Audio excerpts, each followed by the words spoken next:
Bueno, no lo tomo como un trabajo, yo lo tomo más como que una forma de vida.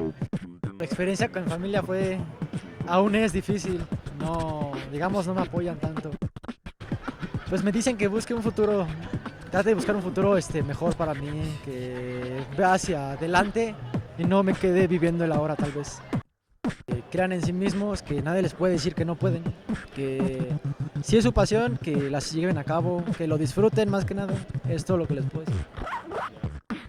Ya cuando te dicen, no, es que se compró y él va a Madero y trabaja y se compra ropa y ya se viste bien o cosas así, ya te dejan de molestar.